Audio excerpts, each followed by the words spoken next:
Hi, everybody. I'm glad you're with me today. We are still reading in the book, The Mystery of the Black Hole Mine.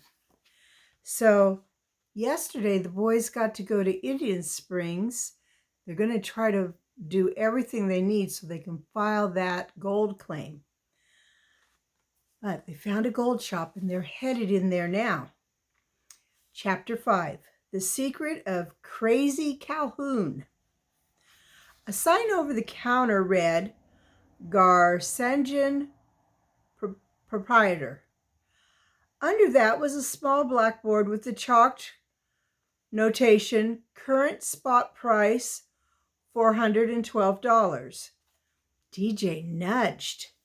Alfred and the boys made their way through a half dozen tourists looking over the mining magazines, books on gold, and exhibits under glass counters.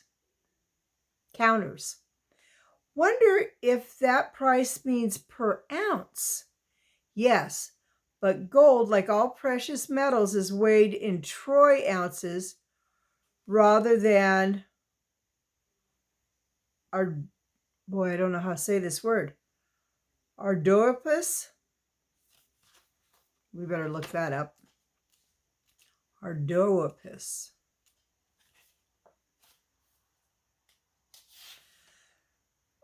The series of weight units based on 16 ounces per pound. So they don't use that one. And that's the one that we do here in the U.S. primarily.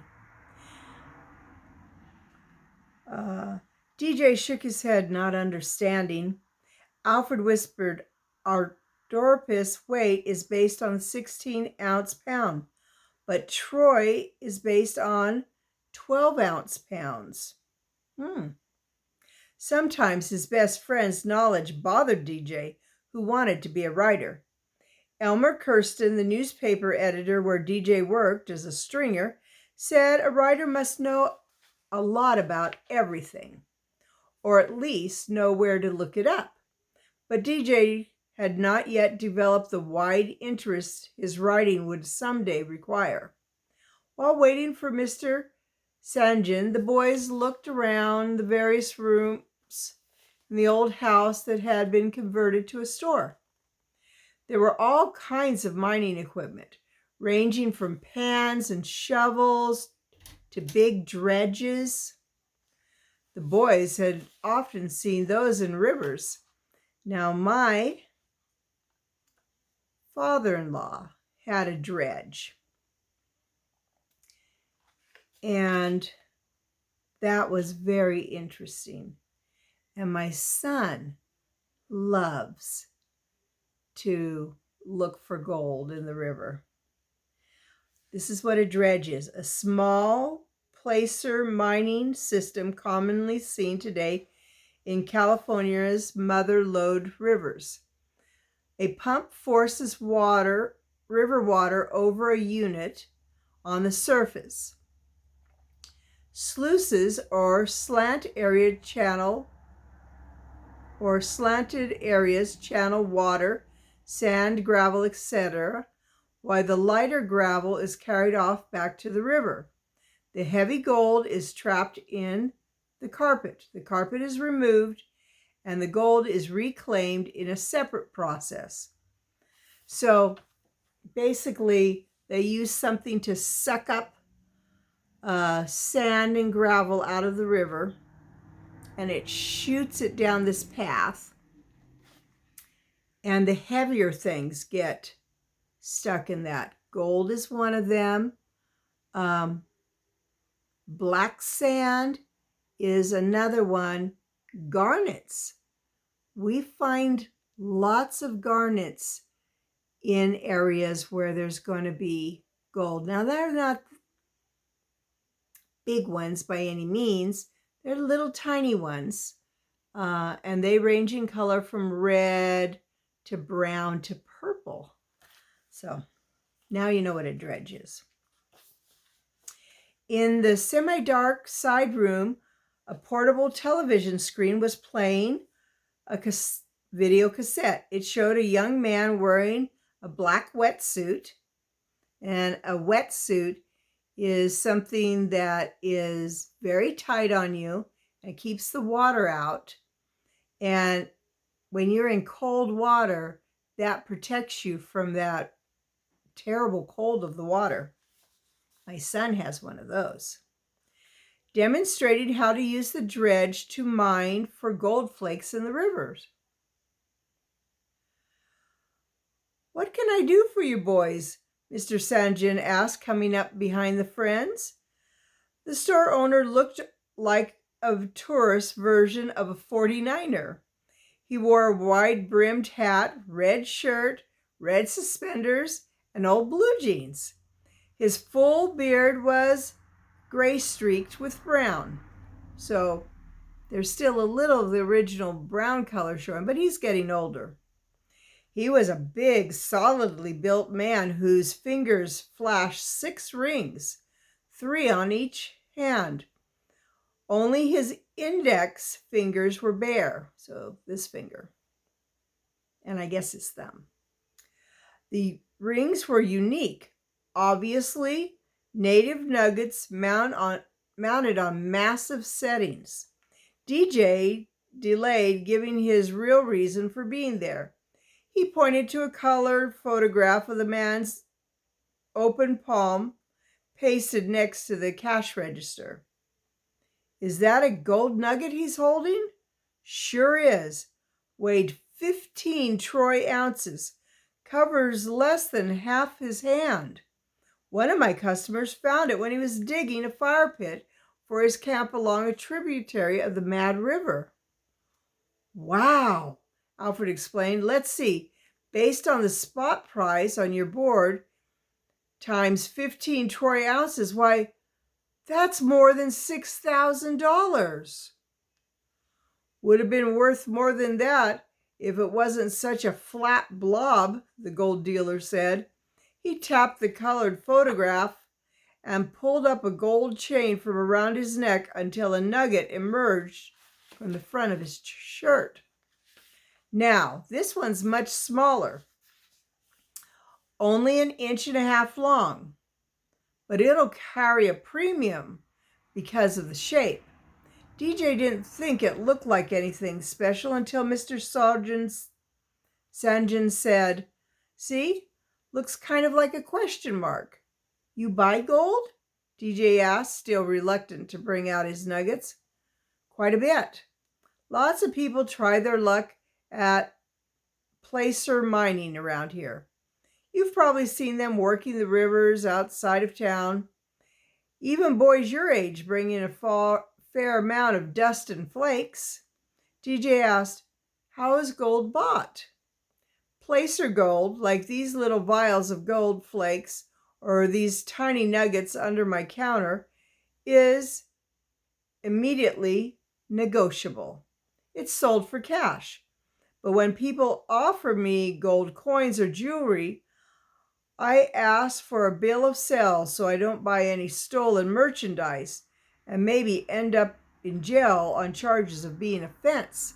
That's someone who sells stolen goods." DJ nodded, feeling the nuggets against his legs. "What do you mean, premium nuggets? What do you mean by that?" "Oh, something with special features.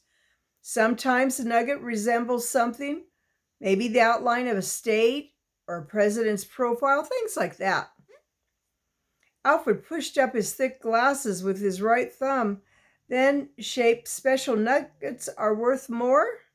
"Yes, we call them Spot Plus. That means the current spot price plus 10, 30, maybe 50 or 40% more." DJ asked, "What about gold from a mine?" "Only 2 kinds of gold around here, surface or free gold, like flakes and nuggets, called placer. That's usually found around in rivers or creeks. The other kind of local gold is hard rock. It comes only from a deep mine. Most people wouldn't even recognize such quartz gold in veins because it doesn't always look like gold. This piece is different. Mr. Sanjin opened the back of the glass counter and took out a pretty white rock about the size of a sugar cube. He set it on the counter. Gold in quartz like this is more rare these days.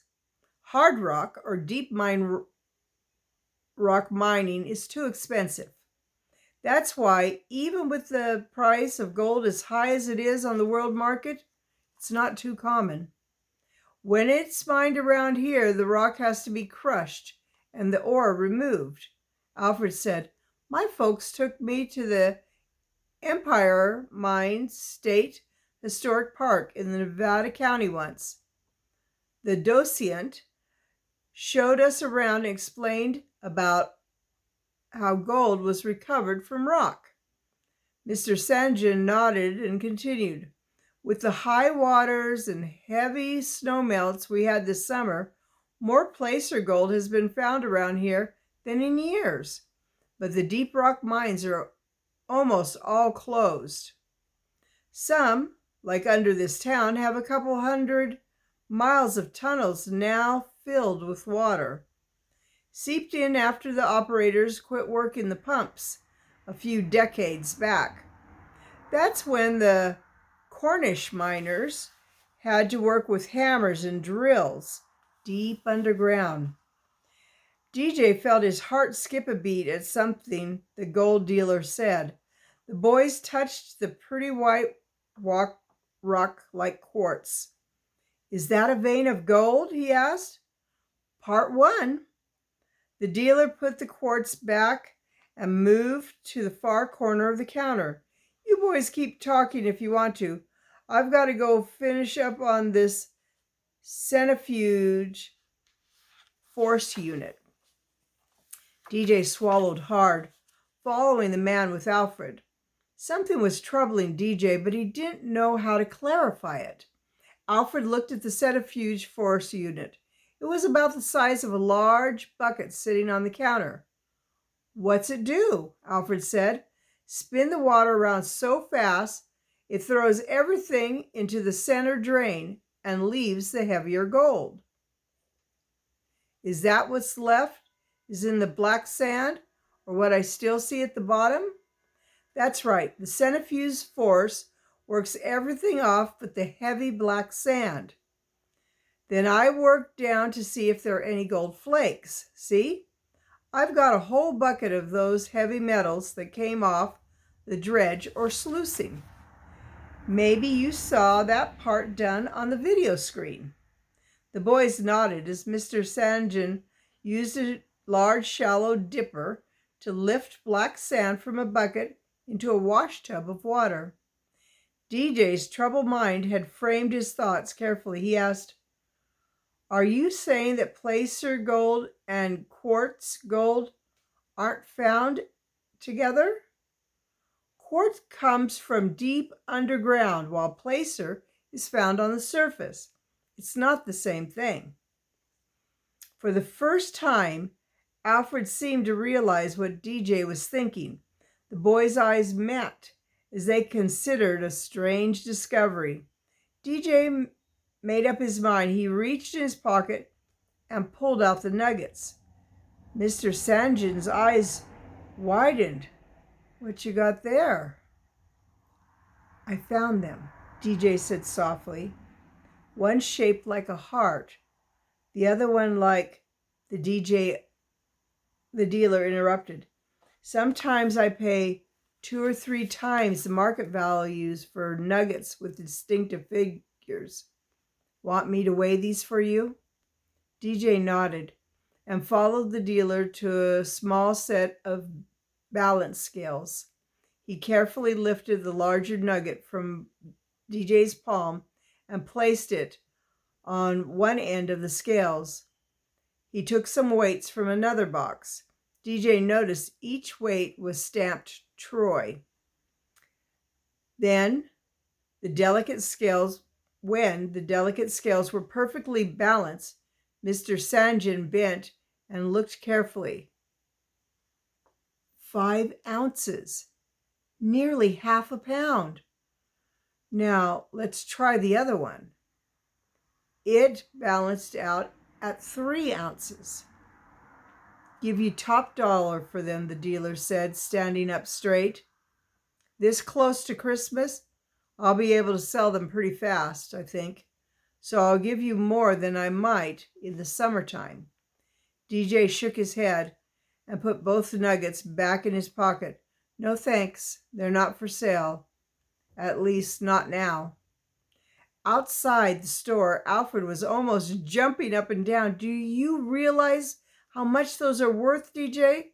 Spot plus price plus premium? Shh, DJ hissed, looking around at the tourists and Christmas shoppers. Somebody will hear you. So what? Mr. Sanjin knows. He doesn't know who we are, DJ interrupted. But what worries me is my nuggets couldn't have come from that mine. How do you explain that, DJ? I don't know. This gets more complicated all the time. Come on, let's get to the courthouse and see what we have to do to find out if we can file that claim. The boys hurried up the hilly streets of Indian Springs. Alfred dodged a woman and 2 small children. He said softly, "We've got to protect ourselves, DJ. We've got to keep our gold safe." DJ felt a tinge of annoyance, as he had earlier. Alfred hadn't found the gold, DJ had, but his friends sounded as if they were equal finders. DJ tried not to think more about that just now. The boys were passing the local newspaper office on the way to the courthouse when DJ had a sudden idea. He clutched Alfred's coat sleeve and spun him out of the pedestrian traffic. Editors know everything. Let's talk to Mr. Kirsten, but we've got to be careful what we say. Elmer Kirsten owned the county's weekly newspaper where DJ was a stringer. Mr. Kirsten also belonged to the County Historical Society. He often ran articles about the old days when gold and timber had attracted the first settlers to what was now Timber Gold County. The editor's office was small, cramped, and untidy. Mr. Kirsten sat before an ancient roll-top desk, staggering under stacks of papers, letters, newspapers, and just plain junk. The editor was a tall man with shoulders stooped from many years of leaning over a typewriter. He was bald except for a rim of pure white hair which ran around the back of his head and above his ears, so this part. His large stomach extended beyond his belt in what DJ's grandfather called Dunlap, because it's Dunlapped over. DJ perched on the straight-backed visitor's chair while Alfred leaned against one of the many old wooden filing cabinets. There were near the 2 radio receivers turned down low, so they were barely audible. One was to the county sheriff's band, and the other radio was turned to the state highway patrol frequency. Mr. Kirsten swiveled in his old chair. It squeaked like an animal in pain. DJ, I'm glad you came by. Been planning to call you. All my regular people are busy with Christmas stories, but there's been so many complaints about firewood rip-offs that... Firewood rip-offs? DJ interrupted. Very common this time of year, DJ. Some firewood sellers are cheating customers, like charging for a cord, and a cord is a measurement of firewood, and delivering less, hiding poor wood under a layer of good wood on their trucks and so forth. As a stringer, DJ, you could check out that story. Interview Mr. Bishrod at Timber Gold County Department of Weight and Measures. Write something like tips for the consumer. Be sure to let Him. See the piece that you ran before you turn it in. Can't be too careful about accuracy, you know. DJ squirmed a little uncomfortably. That assignment didn't interest him at all. Well, okay, Mr. Kirsten, I'll do that. But I'd like to ask you something else first. Oh, what? Yeah, Alfred broke in eagerly. DJ'd like to do some writing about old mines and things. Are there any legends about lost gold mines around here? Mr. Kirsten laughed. Now, boys, newspaper editors are downright suspicious of just about everybody and everything. You want to go looking for a local version of the Lost Dutchman, the gun site, or Fraggle Bay, right? He leaned forward, not waiting for an answer. Well, let me set your minds at rest. None of those famous lost mines are in this area. In Timbergold County, every claim worth anything has been registered over at the courthouse. Sorry, boys, but there are no lost mines around here. Boys' faces fell. They fidgeted uneasily, feeling their hopes crushed. Unless, Mr. Kirsten said thoughtfully, frowning and reaching for a stack of papers on his desk. He rummaged through them, sending some of them flying onto the floor. Unless what? DJ prompted, picking up the papers and putting them back in the untidy stack. The editor pulled a very old hardcover book from somewhere in the mess and began flipping through it. Unless you count the stories about crazy Calhoun, the editor said. He died about 75 years ago. He was a loner, always out prospecting by himself, just as some people still do today.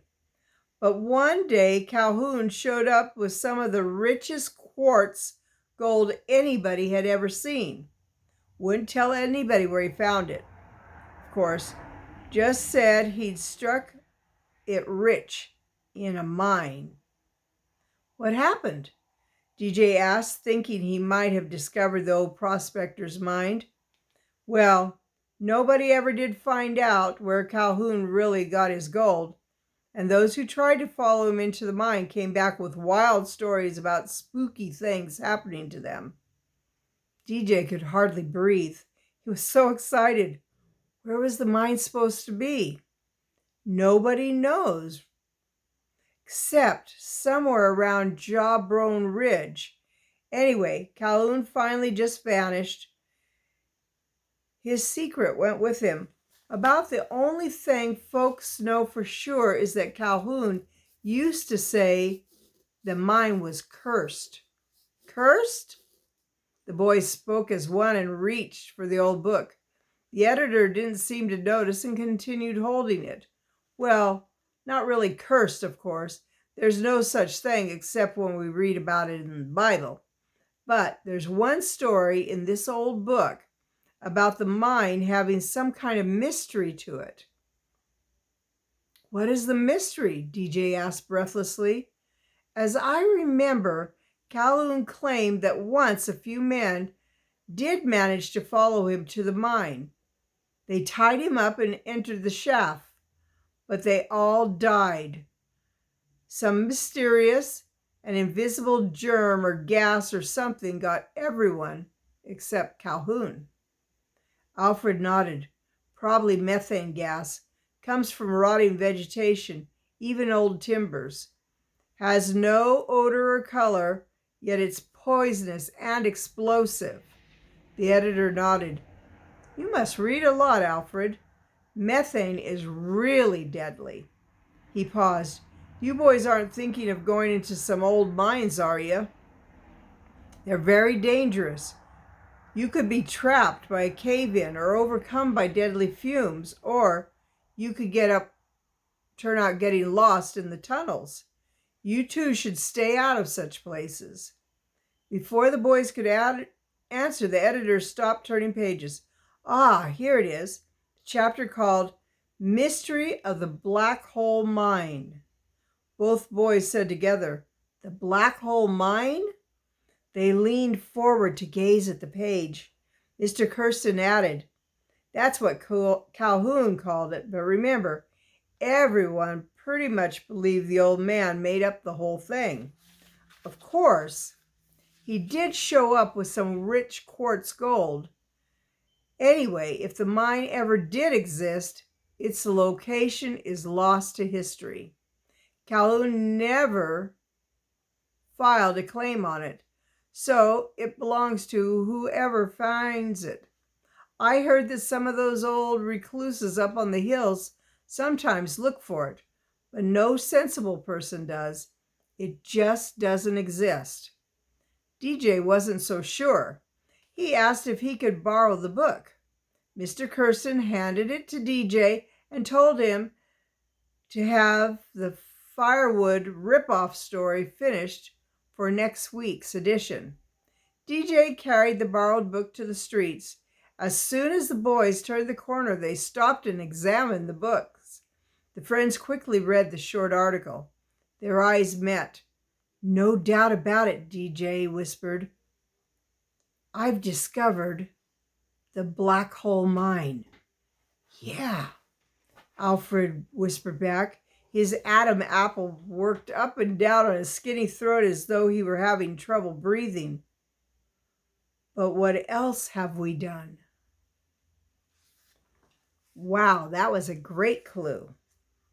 So, that's the end of today's chapter. Hope you enjoyed it. I did, and I'm so glad that you're here with me. If you like these stories, please share them with others that might like them too.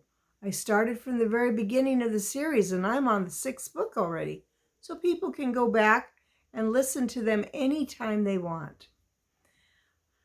So, Maria from Still Dreaming Homestead, and soon when I'm done with this series, I'll begin posting more stories like this, or more stories at least I think you'll like, on my new channel, Maria Tells a Story.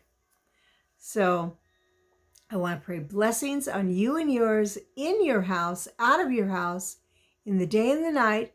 Whatever you do, keep dreaming and keep a story in your heart. All right. Bye-bye.